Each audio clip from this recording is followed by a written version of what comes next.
Hello and welcome to another tutorial. Today we're going to be learning how to paint a tiger portrait with oil paints. Now, if you are interested in a complete step-by-step tutorial for this where we go through real time, you can grab access to that in the Wildlife Painting Academy. There's a link in the description if you would like to learn more. Let's get going. So I'm starting out by mapping out the darkest parts of my painting. I'm going in with a relatively large brush here. So going in with the shadows, where the stripes are going to be, and just being rough at this point. I just want to map out where those darkest parts are going to go, and it's going to help me to really progress on the painting quite easily. For this particular cat, I am using burnt umber a lot as my darkest shadow, and then we're going to really build up that darkness afterwards with some ivory black and other tones as well.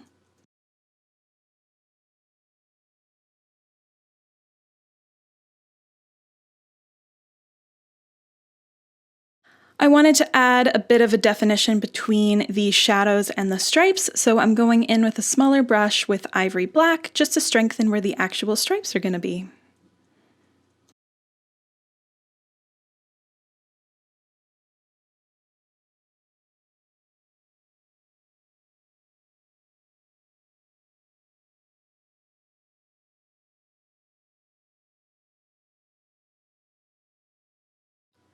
I tend to switch to a slightly smaller brush when I'm working in finer areas like the face, just to make sure that you're not overwhelming the areas with black that you want to leave blank so that you can put other colors there later.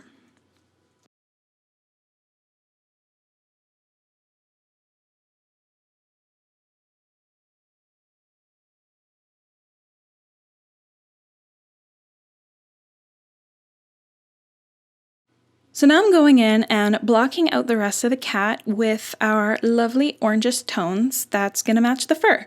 So to get these rusty kind of fur tones, I am going to be using mostly burnt sienna that is going to be mixed with titanium white to get a nice rust color that matches tiger fur, but without it being kind of comically orange, because that would just look pretty unnatural.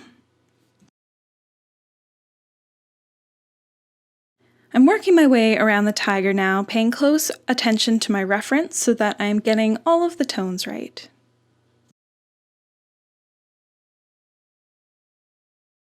It's okay if your tiger looks too dark at this point. In fact, that's encouraged. If you start darker, it's going to allow you to actually build up those lighter hairs later.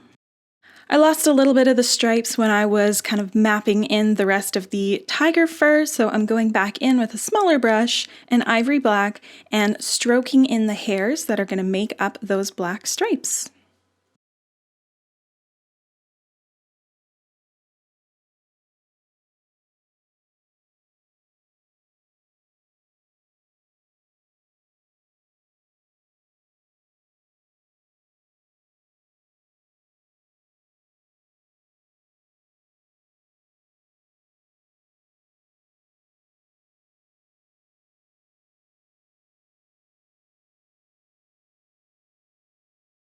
And now it's time for some detail. I'm going in with a light gray tone and I am stroking in the direction that the fur grows always to make sure things are going to look nice and realistic and making those nice fine strokes.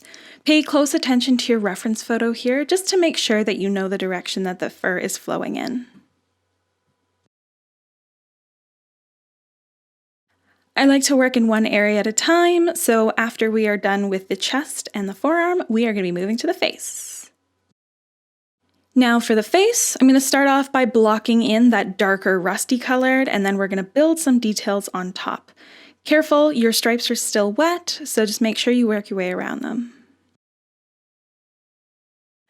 I'm so in love with this burnt sienna tone. It looks absolutely beautiful and it's a really nice transparent paint, so it works super good for glazing, which is what our last step is going to be. So we're going to build all of this beautiful texture and detail, and then our final step is going to really boost that saturation, make it look so good.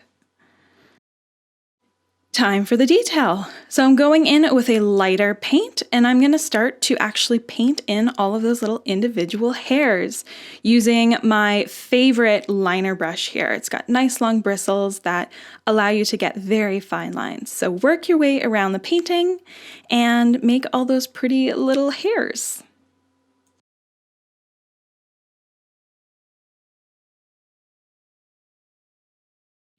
You want to pay attention to the length of hair, so pay close attention to your reference photo always. And yeah, you want to make sure that you are matching the direction that the fur flows in and also the length and the texture. If you've got wavy hair, you're going to want to create wavy lines. If you've got straight hair, straighter lines. And time for some final details in the face, and then we're going to let our painting completely dry before we glaze it. Now it's time for glazing. Your painting needs to be completely dry, but what we're doing here is we've mixed a glaze with burnt sienna, and we are going to apply it to all of the orange fur to really boost that saturation. See, look how good that looks already. It was looking a little flat before because of the fur detail, but now it looks so beautiful and rich again. Looks so good. And same thing for the chest, going in with a sort of gray-brown glaze instead of that orange. And now for a few final details before we are done. Making sure we pop those little highlights into the eyes, get all those final little hairs and highlights going, and then we are done. So hopefully now you feel a little more confident that you can paint a gorgeous tiger portrait with oil paints. I love the way this big boy turned out. The fur is soft yet detailed, and the colors are nice and rich. Thank you so much for watching, and I will see you in the next video.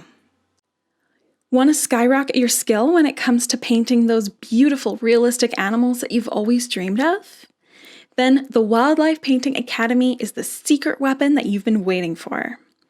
Powerful real-time tutorials, paint mixing, coaching, and so much more is waiting for you inside the Wildlife Painting Academy.